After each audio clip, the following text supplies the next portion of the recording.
The light outside was still faint when I pulled a small suitcase over to the door. My wife was checking the bags beside the chair while I opened the trunk and started loading everything into the car. We were only going to her parents' place for a few days, so the night before, I had told the kids to bring only what they really needed so we could leave early in the morning. Just after we locked the door, my daughter suddenly remembered that her stuffed bear was still on the bed. She asked her mom to open the door again, ran upstairs to get it, then came back down hugging it against her chest. I stood beside the car checking the time and waited until she was in the back seat before closing the trunk. My son looked at the bear in his sister's hands and suddenly remembered the toys he had planned to bring. As soon as he started getting out of the car, I called him back. "I asked you about that last night." "I forgot." I looked toward the house. "We're only going for a few days, just leave it at home." He stood beside the car door, looked at me, then turned toward his mom. My wife told him that if he wanted it, he could run inside and get it quickly. So the door we had just locked was opened again. I didn't say anything.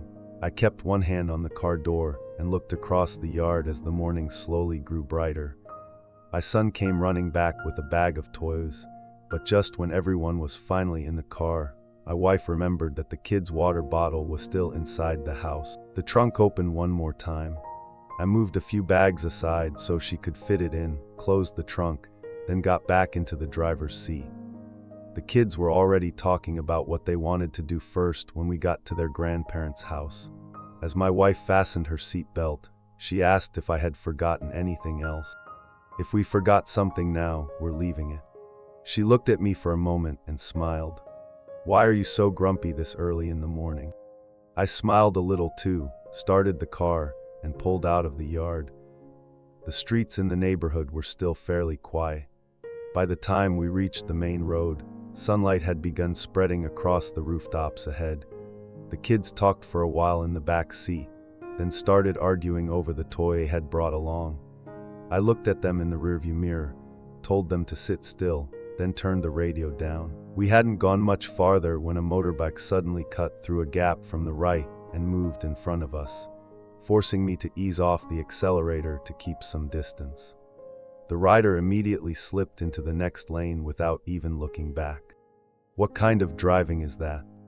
My wife turned toward me. "It's okay, the road's busy."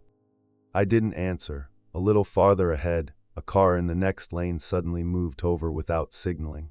I pressed the brake lightly and tightened my grip on the steering wheel as the distance between our cars narrowed, then opened up again. My hand almost hit the horn, but I stopped myself. The other car kept going as if nothing had happened. I watched it for another few seconds before looking back at the road, while the kids were still talking behind us. My wife checked the route on her phone and said we didn't have much farther to go. I nodded and said nothing else. As we got closer to the coast, the buildings along the road became lower. I opened the window slightly, and the familiar smell of salt came in with the breeze.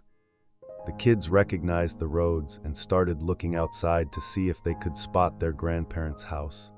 As soon as we turned onto the small road, my daughter shouted when she saw the gate ahead. Her grandparents came outside before the car had even fully stopped. The kids opened the doors and ran straight toward them, leaving the stuffed bear and the bag of toys behind on the back seat. I turned off the engine and opened the trunk. My wife took one bag while I picked up the suitcase and the rest. I thought that was everything, but then she leaned into the back seat and pulled out another bag. I looked at everything in our hand. "We're only staying a few days. Why did we bring so much stuff?" "It's the kids' things. I barely brought anything." She picked up the bag and walked inside.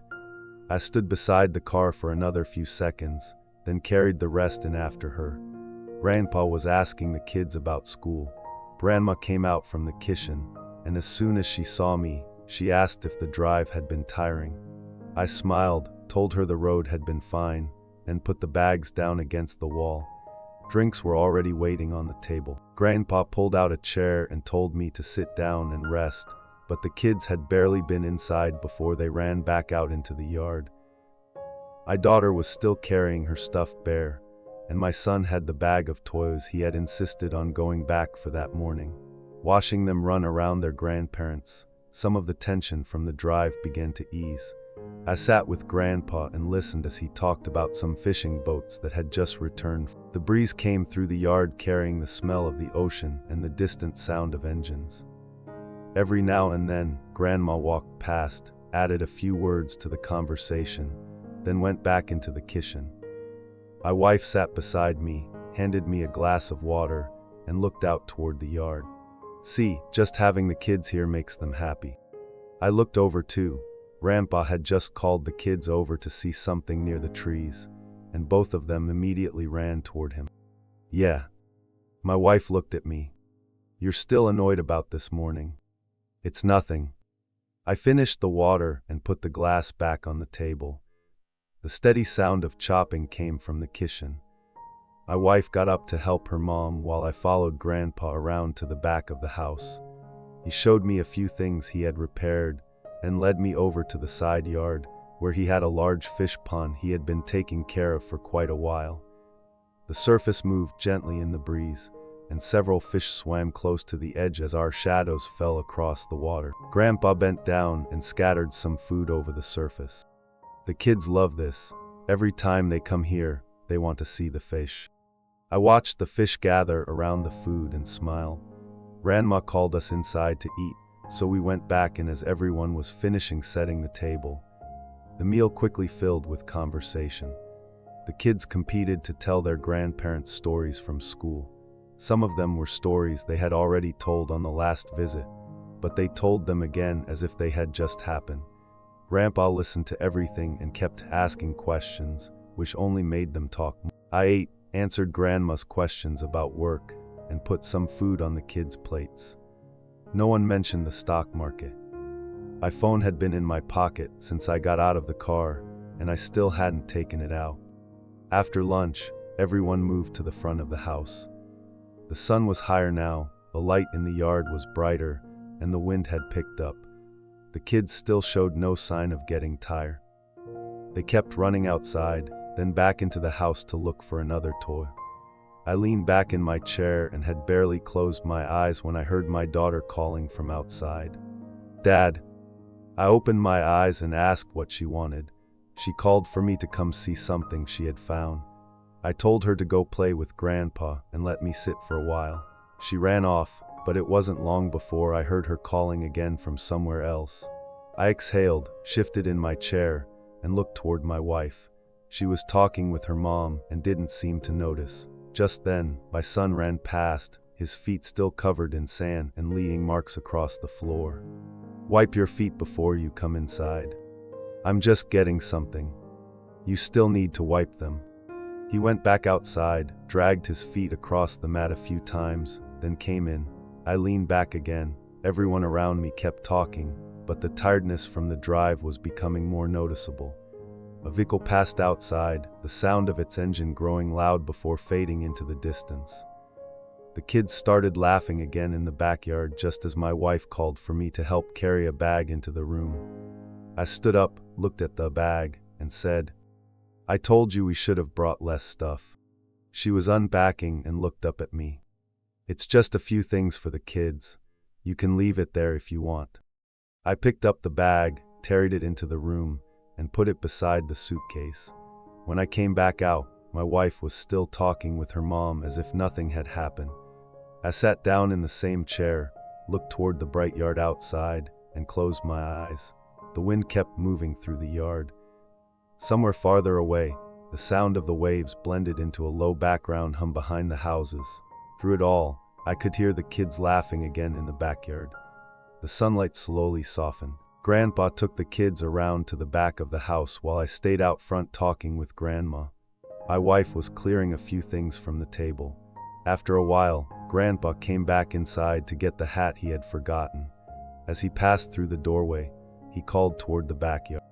Don't mess with my fish pond, okay? Okay. The kids answered almost at the same time. I heard them but kept talking. My wife carried the glasses into the kitchen, and Grandma got up and followed her. For a moment, the only sound in the front yard was the wind moving through the trees. Then a loud crash came from behind the house, and a second later, I heard water spilling across the ground. I jumped up and ran outside.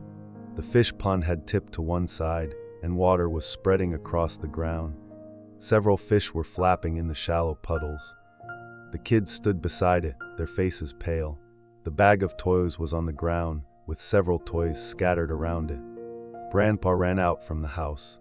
As soon as he saw what had happened, he bent down and started picking up the fish near his feet. "Get a basin, quick, get me a basin." My wife immediately ran inside. I looked at the kids, and all the irritation I had been holding in since morning seemed to rise at once. "How many times have I told you to? Grandpa just told you not to touch it.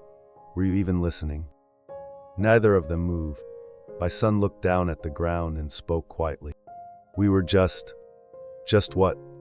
My voice came out louder than I intended. My daughter took a step back, but by then I could barely stop myself. "Can't you two sit still for just a little while? Since this morning, it's been one thing after another." My wife came back carrying the basin and stopped when she heard me. Grandpa was still crouched on the wet ground, gently lifting the fish one by one and placing them into the basin. Water dripped from his hands onto the tiles. My son stood close to his sister. Neither of them said anything. I looked at the pond lying on its side, the toys scattered across the ground, then at the two kids in front of me. "Why do you two always have to make everything such a mess?" As soon as the words left my mouth, the yard went completely quiet. All I could hear was the water running in thin streams between the tiles. Grandpa didn't scold the kids. He pulled the basin closer, checked the fish he had managed to save, then asked my wife to bring some more water. Grandma came outside, looked at what had happened, then bent down and started gathering the toys from the ground. The kids were still standing exactly where they had been. My daughter was no longer holding her stuffed bear. It was lying a short distance away, one ear wet from the water that had spilled out of the pond. I looked at her, then across the yard. The sea breeze was still moving through the trees, just as it had when we first arrived, but no one said anything else. My own voice still seemed to be hanging somewhere in the silence of the yard.